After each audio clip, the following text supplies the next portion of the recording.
Hello everybody, I'm Billy. I'm Topher. And this is Bears on Film. If you weren't after Bears on Film, you done messed up. Yeah, because that's what you got. This is what you got, people. Live with it. Live with it.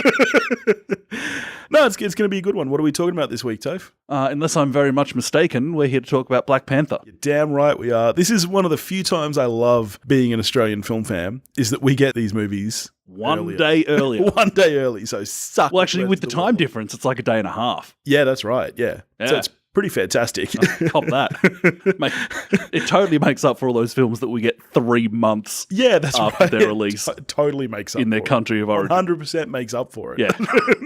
Don't feel at all begrudged. So Black Panther, it is a Marvel Cinematic Universe film. 10 years and 18 films in, so if you've been asleep for 10 years, it's a Marvel movie. They're onto quite the good money-making venture. They know what they're doing. So this one is a period piece, you would say, because it's set in 2016. So this takes place almost immediately after the events of Civil War. So I believe it picks up a week after Civil War ends. Right. So we pick up with the new king of Wakanda, previous prince. His father was killed in the events of Civil War. Events of Avengers 2.5, Civil War. Yes. And I thought Black Panther was the highlight of that film. Yeah, he was fantastic. I enjoyed Civil War. I thought it was a bunch of fun. Yeah, I thought it was great. It was too long, but apart from that, I thought Chadwick Boseman was my MVP. Yeah, see, I thought that Spider-Man was my player in that. I really liked Spider-Man in it as well. But Black Panther was great. So that was our introduction to Black Panther in this universe. We've seen and heard bits of his kind of story in the past. There's been a bit of talk of Wakanda and vibranium and that kind of stuff, but this was the first time we'd actually seen the Black Panther himself. What do you think of when you hear vibranium? Sex toys? Yeah. Yeah, so this picks up immediately the events following that, and as always, spoiler central. So if you haven't seen the movie yet, go watch the movie, rate us 5 stars, come back, listen to this. That's the order to do things in, it's what we always say, so get ready to get some shit spoiled. Vibranium style. I shouldn't be allowed to edit this episode because I'm just going to leave all that shit in.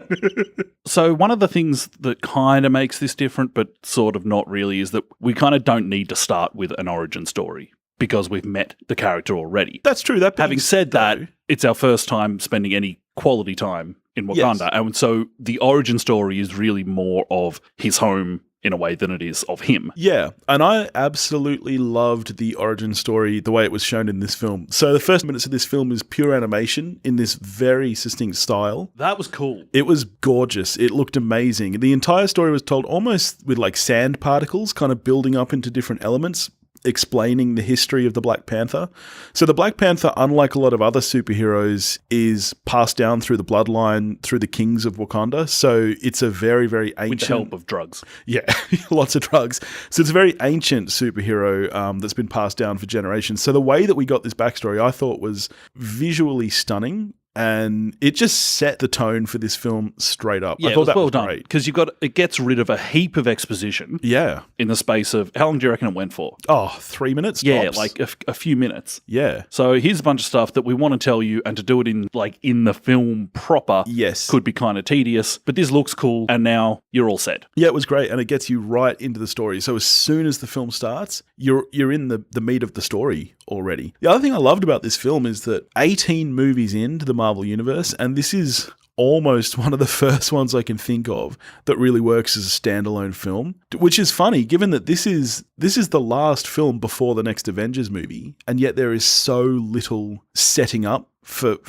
next movies. Yeah, that's something which some of the other movies have really been plagued with. Absolutely, like to the point of tedium. Yes. Like there's been some films where you're watching it and you're like, am I watching a movie or am I binge watching a Netflix series? Yeah, is this just a bridging tool to get me to the next film? Yes. And you got my money. And I loved that this worked well and truly on its own. There's a few little kind of nods to previous films. There's one character in this who has appeared in previous films and is a much larger part of this. But if you hadn't seen those other films, I feel like this still would work on its own. which I think is genius, and it's something that they need to do, because not everybody is going to be a massive Marvel nut and go to every single Marvel movie that comes out. Like, a lot of people are, but not every, and especially a movie like this, which speaks to so many people, you're not going to have that kind of background. So I thought that was very, very good. So the movie is directed by Ryan Coogler, who, did you catch Fruitvale Station? I haven't. It's on I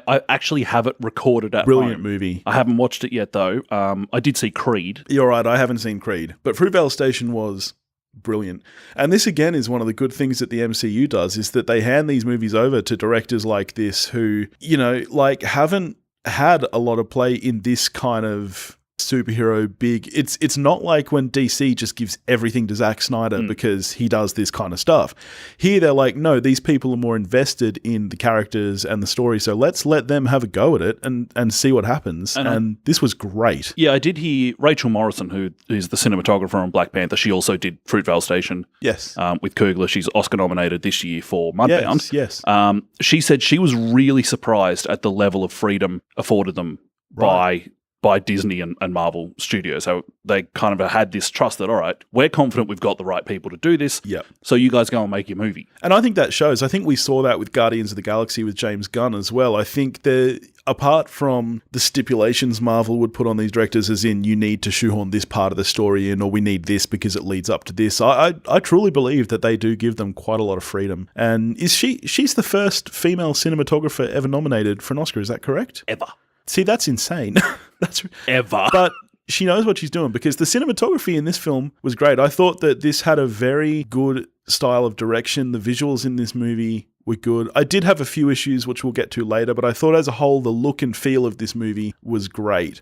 I liked that with the action scenes, it wasn't really fast shots, fast cuts, which is what people tend to do with action. From memory, there was one action scene in this that was almost entirely one long shot. Which one's that? The one in the casino in Korea. Oh, yeah. Yeah, and I really enjoyed that, because it actually lets your eyes follow the action rather than just making it fast-paced. Yeah, that would be my favourite action sequence of the film. Yes. And I think a big part of it is the fact that it feels like it's happening, because it is happening. They shot that. It feels practical. Whereas then fast forward 5-10 minutes when you've got the car chase, and you get into that thing of a lot of visual effects where the sense of gravity has completely vanished from what you're watching. I was going to say that one of my big issues with this film is I think that there is some inconsistency with the visual effects. Particularly, I think that a lot of the character animation and body stuff is quite good. I think a lot of the chroma key and set extension is quite poor. But we'll get to that in a sec. But straight up, the cast is absolutely incredible. Nearly everybody in this film has been nominated or won an Oscar or an award of some kind in the past. They're all tremendous. It's amazing. And can you imagine how, we're both white guys. We're both very lucky, straight, white guys. Can you imagine how empowering it must be for a young black kid to look up at this screen and see this giant Hollywood film that also happens to be a superhero movie with a 95% black main cast? Yeah, I did hear that. I think it was last year at Comic-Con when at Hall H, I assume it was Hall H, the cast and director came out for Black Panther, and there was this, you knew who was doing this film, but finally they were there in front of you for the people that were there, and it was like, wow, this has actually happened. Yeah, it's amazing. There are only 2 white guys in the entire main cast. The only 2 white guys are the Hobbit and Gollum. So I guess in this film you could say they're the token white guys. I thought long and hard about that one. How do you feel the payoff went? I'm all right with it. Right in. I'm all right with it. But the cast is actually amazing. I don't think there's a bad performance in this entire film. Yeah, I'd agree with that. I thought, going into it, I knew that that Angela Bassett is the queen. And then you see Angela Bassett for the first time, and if you didn't know she was the queen, you wouldn't even need to be told. You take one look at because Bassett, she's a queen. and you're just like, yep. Yeah. I thought the cast were tremendous in this film. I thought Sterling K. Brown stole the few scenes he was in. I didn't even realize he was going to be in this movie. And I know him as Randall from This Is Us. So the whole movie I'm going, oh, come on, man. Kate and Kevin need you. Poor old Mandy Moore needs you. Just stop digging around with vibranium. I thought he was fantastic. And Michael B. Jordan crushed this role. Isn't it nice to have a villain in a Marvel film who's like an actual character? This is the first time I know that we disagree on this. I thought that the Vulture in Homecoming was actually getting close. This is the first time we've ever had a really good villain in a Marvel movie who felt with like grounded. motives that were understandable and, I mean, if not reasonable. That's the thing. You almost want to side with him. Yeah, at least you can see where he's coming from. Yeah, and even towards the end, obviously, the Black Panther, T'Challa he doesn't go, yeah, you're right, let's do exactly what you want to do. But by the end of the movie, you can see that his mind has been changed about some things by this villain, which is amazing. It is a very, very well-realized villain. And I thought the character design and everything, I know that obviously he's played by a real person, but that design with all the scars all over his body that he's given himself for his kills, that was a very, very nice touch. I thought it was a lot better than his hair at the beginning of the film. Really?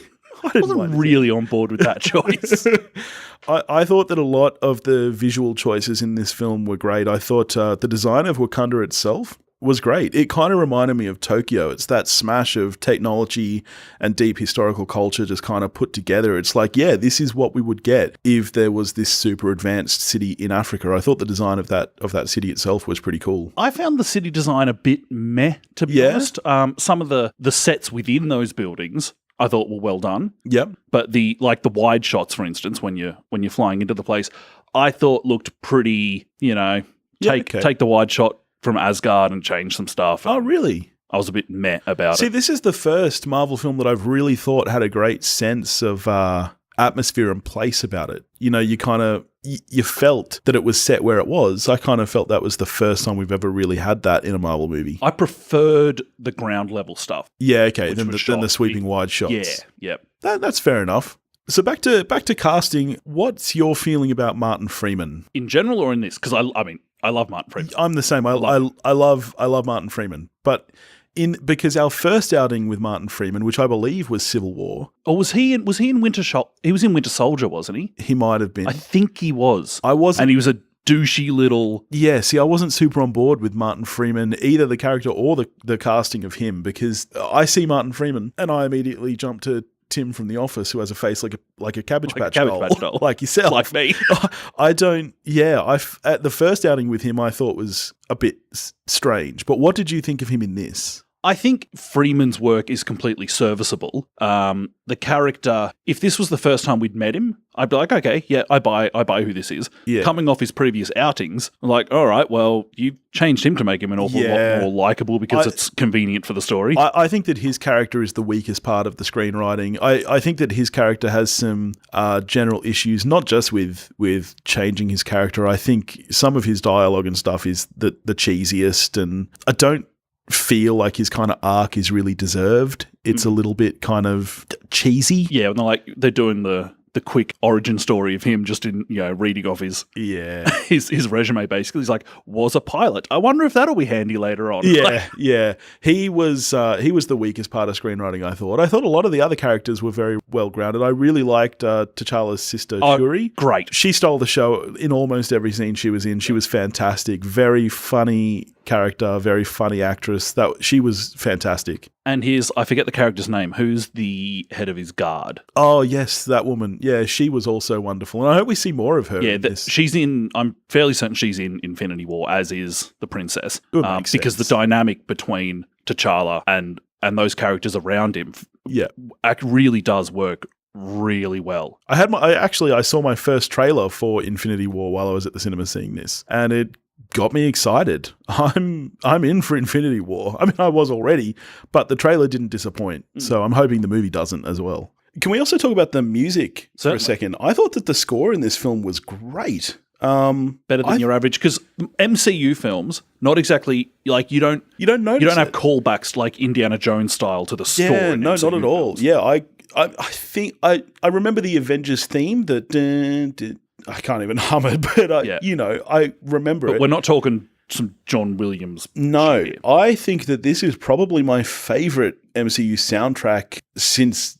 Guardians Volume 1. It might even top that for me. I thought that it was the same as what I felt about the design of Wakanda itself. It was very kind of modern and yet Yeah, I dug it. Do you remember who did this? I'm going to show my age here and my uncoolness. It was somebody... I believe the kids are up with Kendrick Lamar. Lamar, that's it. So he was originally just going to do a few songs, and then I can't remember if it was after he saw the script or after he saw a rough cut, he said, no, I'm going to do the whole score. Yeah, right. Yeah, and in all the time off that I assume Kendrick Lamar had in his life.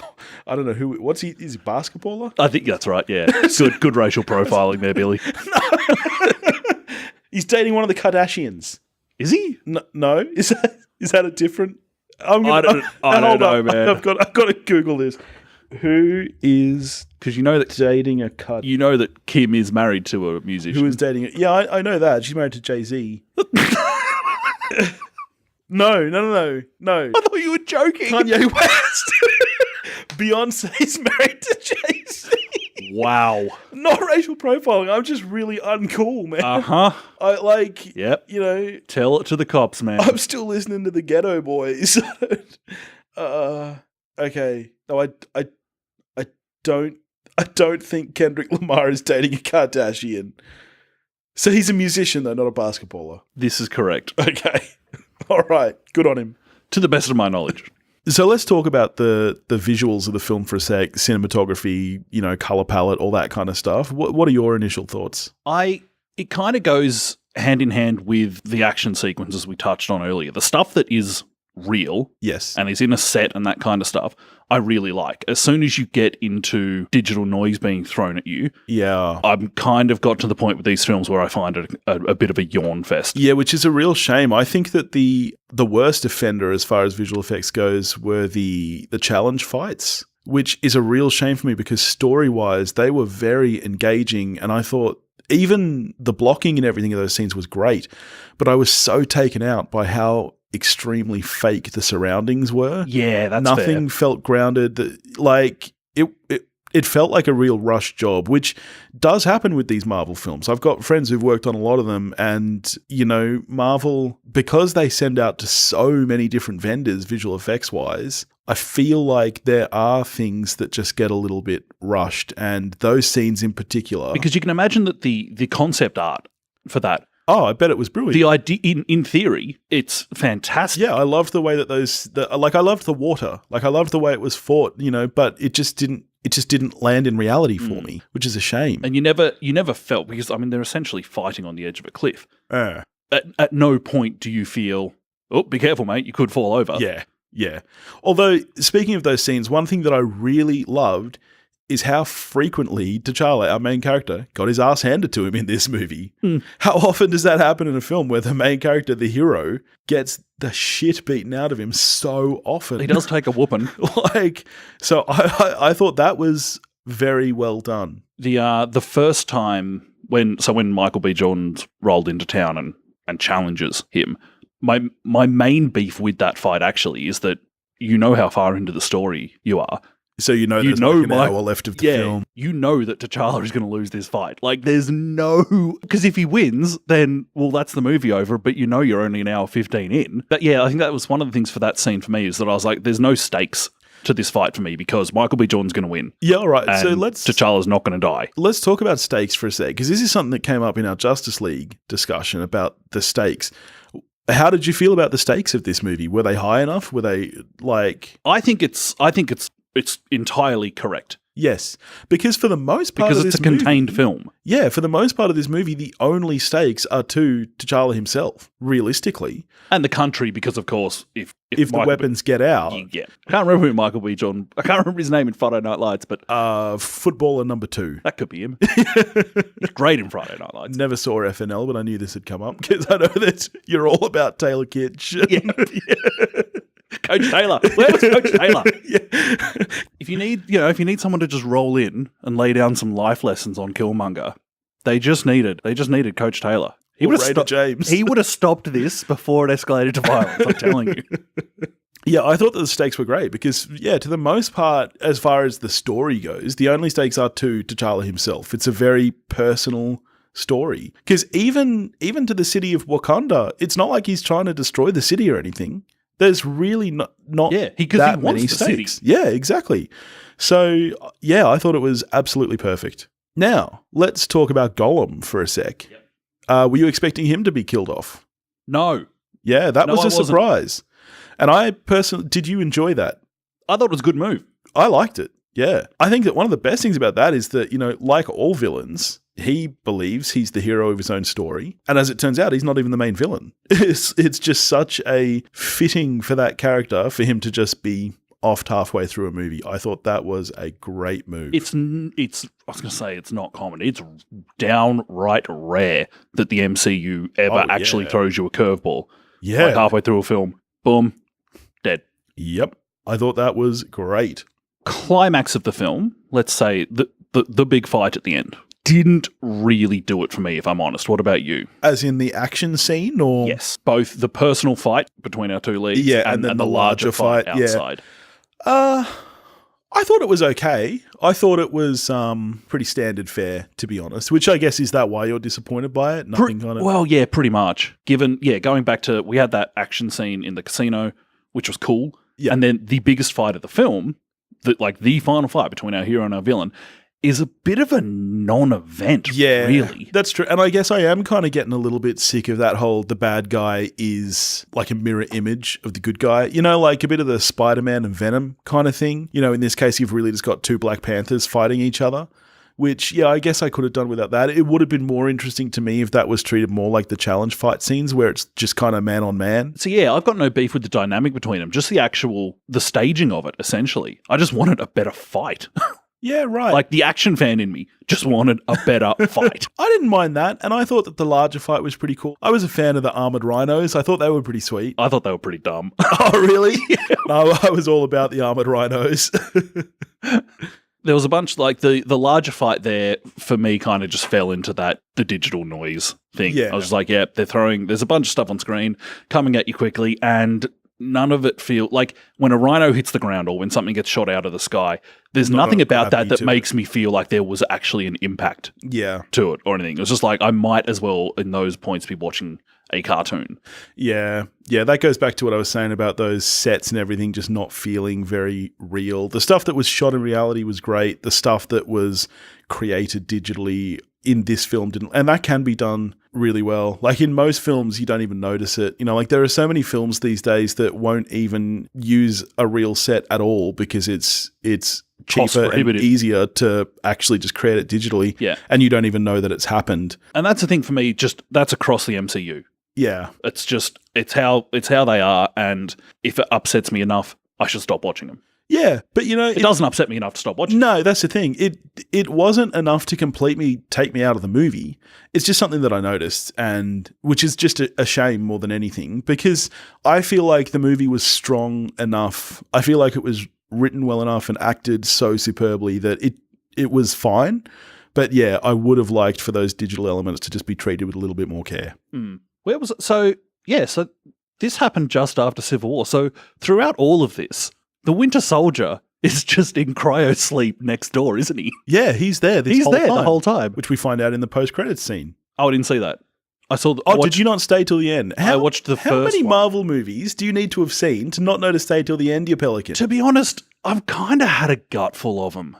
Well, I did think that, Guardians Volume 2 just killed it for me. With 5 fucking post-credit scenes, just fuck off. Yeah, who was 4 of them could have just been part of the movie or not there at all. Yeah, Mangold said this a couple of weeks ago. He was like, I don't think I feel as strongly as he did. He really kind of threw the toys out of the cot.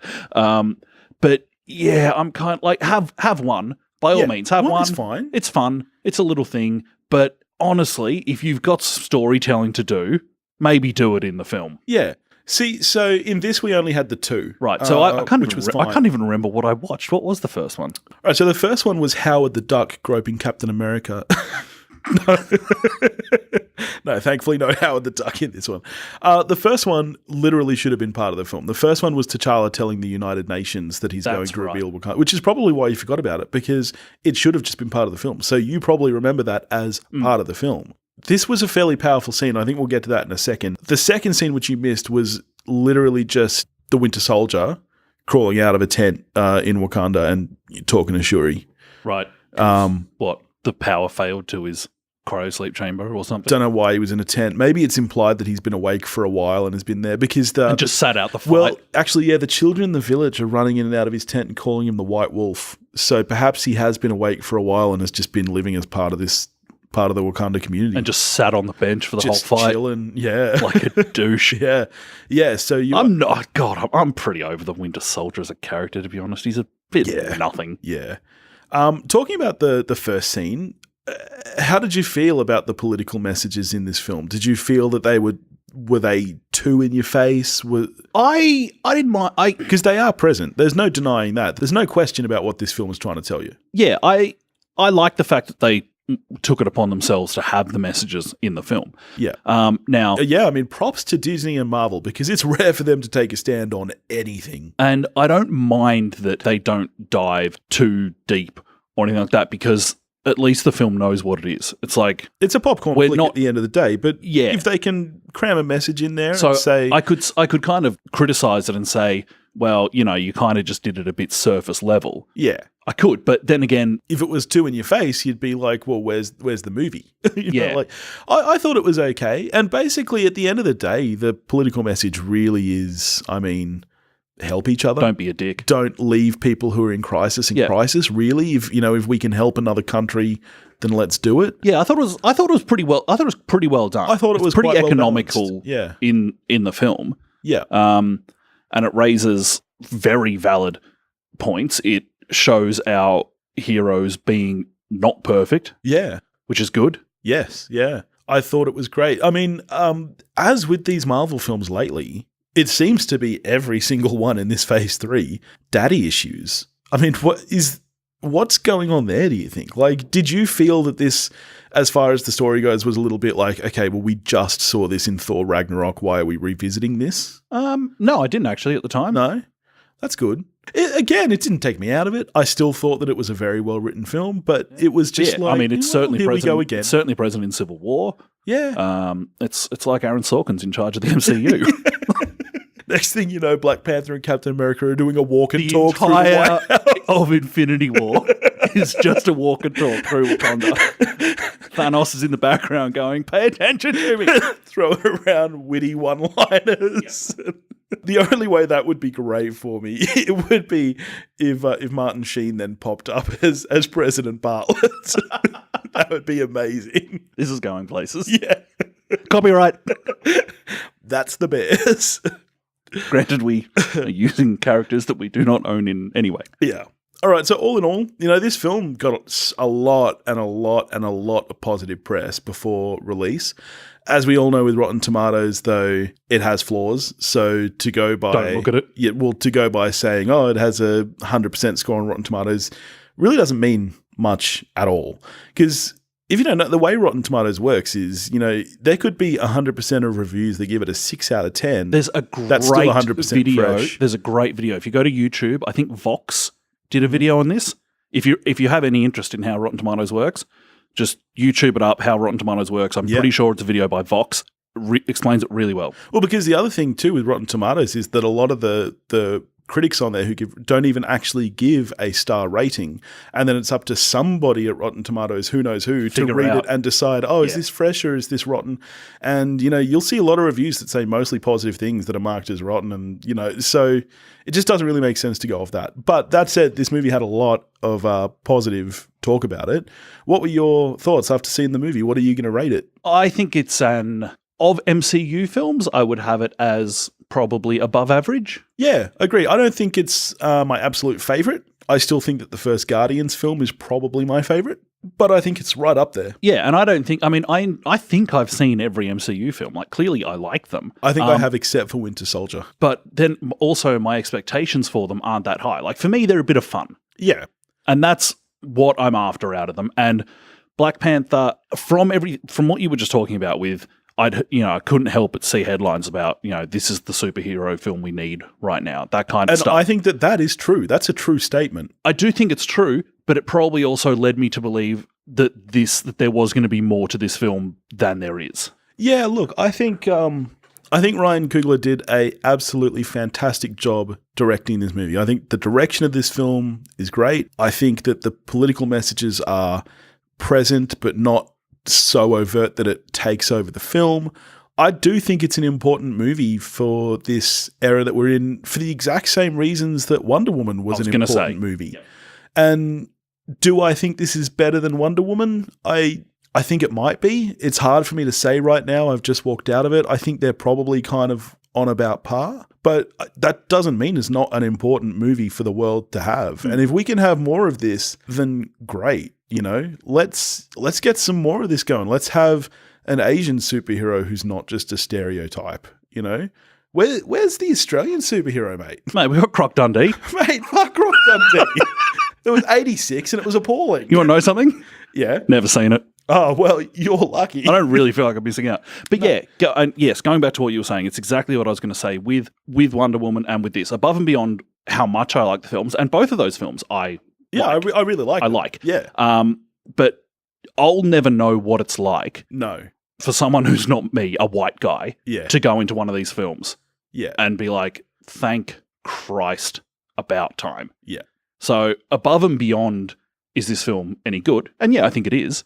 Thank God it's here. Yeah. So for me, it's an 8. I liked it a lot. It's not my favorite, but I really liked it. I'm a 6 out of 10. 6. I was happy to watch it. Good entertainment. Like most, it's a step up from what I would consider most MCU films, which is disposable fun. It's better than that. Yeah, right. But do I think it's great? No. Okay. But it's good. That's fair enough. Well, this was a fun chat. Thanks for talking with me, Toph. Oh, it's a pleasure.